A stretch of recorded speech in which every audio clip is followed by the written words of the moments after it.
Some of you don't just have PMDD, you've built an identity around suffering. And until you heal and address that part of you, putting PMDD in remission might feel impossible. Now, let me say this because I know this can trigger people. PMDD is real. It's not just in your head. These emotional sensitivities actually affect how our brain functions. But we have become so identified with this disorder most of the time that we give our power away, okay? Yes, these changes happen in our bodies, it's biological, but usually most of the women I have met with PMDD and worked with, you still have some type of control over it. We're going to go over this in this video, so do not leave, okay? Now, when we begin to identify with PMDD and it becomes our identity, we start to say things like, I can't control it. It's just my PMDD. This is always how I'm going to be. It's out of my hands. And that's when it becomes an identity issue as well. Your identity actually controls your life more than your emotions do, believe it or not, okay? So deep down, you believe, maybe even you got these beliefs from childhood. Did it start with PMDD? Who knows? I'm not enough. I'm too much. I'm too emotional. I'm illogical. I can't trust myself. All these thoughts that come up, PMDD amplifies it, okay? Now, I have plenty of other videos explains how PMDD works. If you want to learn more about that, DM me or comment Luteal down in the comments, okay? But when you allow these thoughts to take over your mind, they will start to perpetuate and become your identity, okay? So this is how it works. Your identity that you had before you even realized you had PMDD, things that you got that are part of your identity from other outside sources, that will influence your PMDD. And then the identity that you develop by having to go through these mood symptoms, like I always ruin relationships, I'm always saying the wrong thing, I always overreact. That's your PMDD identity. That will also influence your core identity. So these two are going to play in balance off of one another, okay? So how do we fix it? How do we stop it? First, we need to become aware. My favorite thing to say, okay? Once you become aware that your negative identity is serving a purpose, that victim mentality that I can never get better, this is always how I am, I can't control my emotions, it's out of my control, that is serving a purpose. Maybe that purpose is I'm broken, so therefore you can avoid taking the risk of actually trying to get better, because if you fail, if you have a bad day, what does that mean about you? Okay, now I'm kind of just going off the top of my head here. So just like, say if somebody has alcoholism or they have an addiction, what normally happens if they relapse? What do they normally do the next day? They say, oh, just forget it. I already messed up. I'm never going to get better. And then they just binge drink. Okay. And that happens a lot with healing. Oftentimes we're doing good. We're doing the supplements. We're doing the work. And then we have one bad day and we say, oh, nothing's working. It's never going to get better. But one thing you have to realize, and when you realize this, we are human.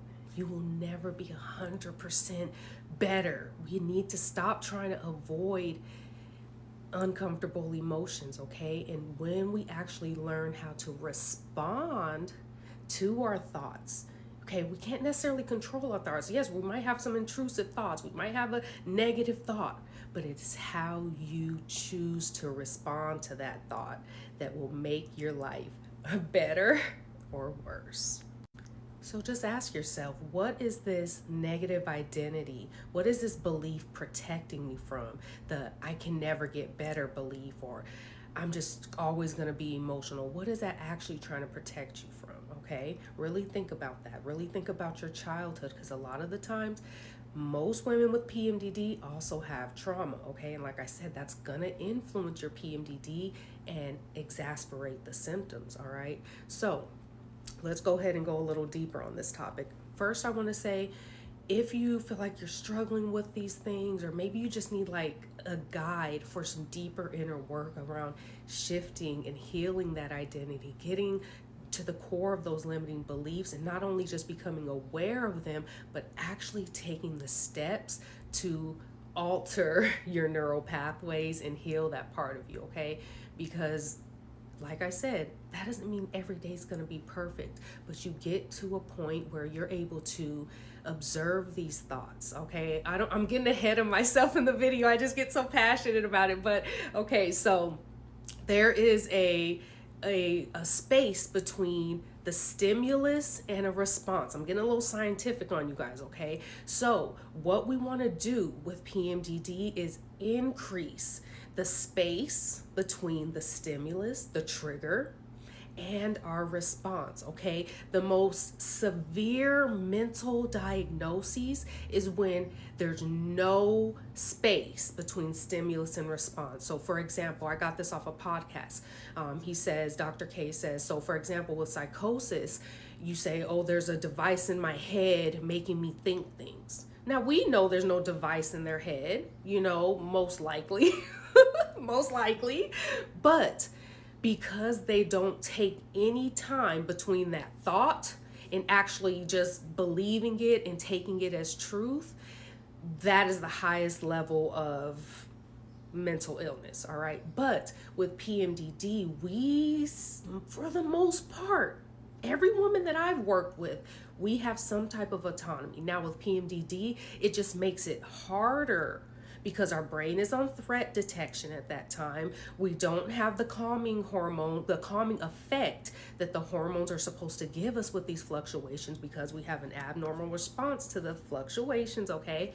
But our type of biology and diagnosis doesn't completely remove all autonomy. It just brings on thoughts we don't like, and it makes it a little harder to fight them, okay? So we just got to be a little more tough, all right? So we can still increase the time between the stimulus, that trigger. Like for example, for me personally, when I went through a breakup, when I'm not in my luteal phase, it's like, yeah, it sucks, it hurts, whatever. But then when the luteal phase comes, that's when you want to cry and listen to sad music and do all this stuff. And I remember thinking, and this was when I was already on my healing journey, okay? I remember thinking, because that person was like making me just feel like not enough. You are not enough. Your love is not enough. Okay, and I really thought about that. I was starting to think, maybe my love really isn't enough. I'm just not enough. I'm never enough. And then I stopped. And I said, is that really true? What about you is not enough? And you really ponder that. Like, I'm a caring person. I have very good intentions towards everyone. I'm very nurturing and loving. I always make sure that I have integrity, even when no one's looking. I know myself, and I know that I try to do the right thing no matter what, who's looking. And I know that. So why would I say I'm not enough? Like, that don't even make no sense. And that is taking space between that stimulus, having the thought. And like I said, we can't necessarily control our thoughts. How do you choose to respond?